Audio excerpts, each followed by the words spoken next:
You're getting streams, but you have no idea where the money comes from. If royalties feels confusing, overwhelming, or just ignored, this episode breaks them down simply, so you know exactly how lo-fi producers actually get paid. You're listening to the Lofi Music Academy podcast, your go-to space for all things lo-fi. Sit back, relax, and let's dive into the world of lo-fi music production. Hi, and welcome to the Lofi Music Academy podcast. I'm Spencer J, your guide through the chilled out, atmospheric world of lo-fi beats. If you're a producer making lo-fi beats right now, I want to start with this episode with a slightly uncomfortable question. Do you actually know how you get paid from your music? Not that I upload to Spotify and money shows up sometimes. I mean, do you really know where that money comes from, what you're entitled to, and what you might be missing out on? Because here's the truth, most producers don't lose money because their music isn't good. They lose money because they don't understand royalties, or they think it's something they'll figure out later. And lo-fi producers, we're especially likely to miss payments because our music is instrumental, chill, collaborative, and often treated like background noise. So today I wanted to break down this simply with no legal jargon, no overwhelm, and no industry nonsense. By the end of this episode, you'll understand how lo-fi producers actually get paid, the main types of royalties you should know, and what you need to set up so that you're not leaving money on the table. So okay, let's get into it. Let's clear something up straight away. Royalties are not automatic. Just because your beat's on Spotify, just because it's on a playlist, and just because it's getting streams, that doesn't mean every dollar or penny that you've earned is finding its way back to you. Royalties are like loose change that's scattered all the way across the internet. If you don't tell the system who you are and where to send the money, it kind of just sits there. And this is why so many producers say things like, I don't make anything from streams, or royalties don't matter until you make it big, or I'll set it up when music blows up. But here's the mindset shift I want you to hear today. Royalties are not about success, they're about structure. You don't wait to understand money after it arrives. You build the system so that money can arrive in the first place. I'm going to try and keep this next bit really simple. You really only need to understand 3 types of royalties. Let's start with the most familiar one, and that's your master royalties.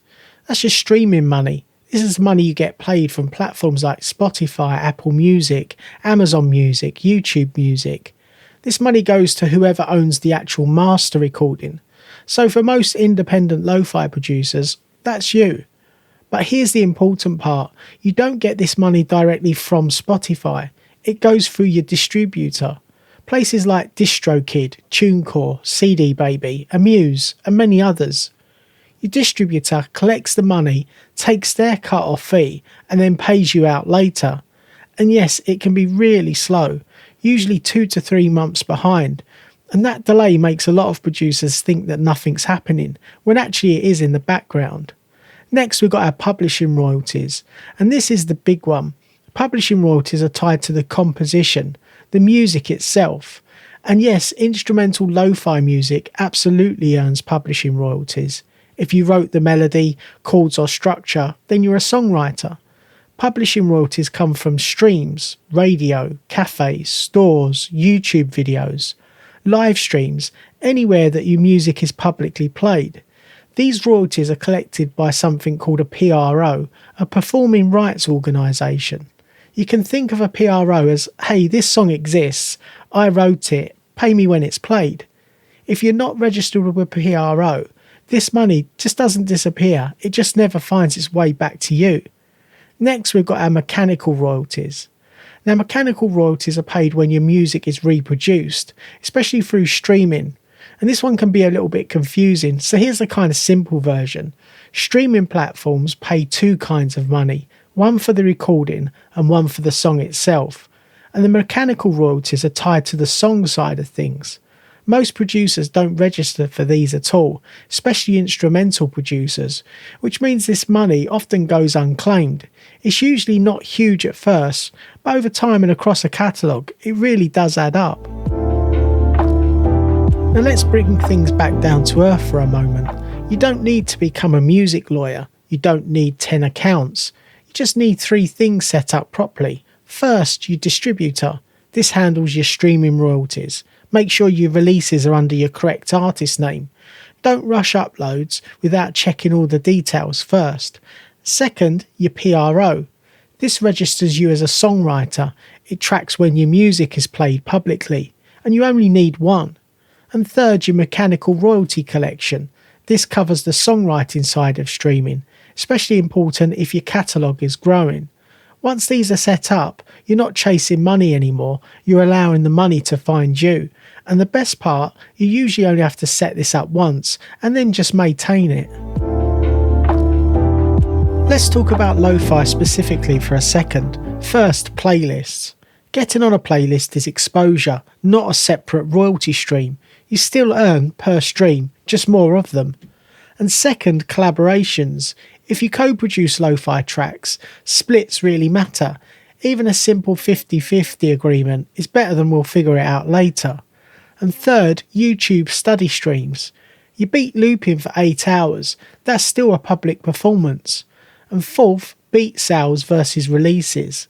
Selling beats is one income stream, royalties from releases are another. They don't cancel each other out. And finally, free beats. Even free music can earn royalties, it just depends on where it ends up. Let's bust a few royalty myths quickly. Firstly, I'm too small to worry about royalties. Remember, small catalogues turn into big ones over time, so it absolutely matters.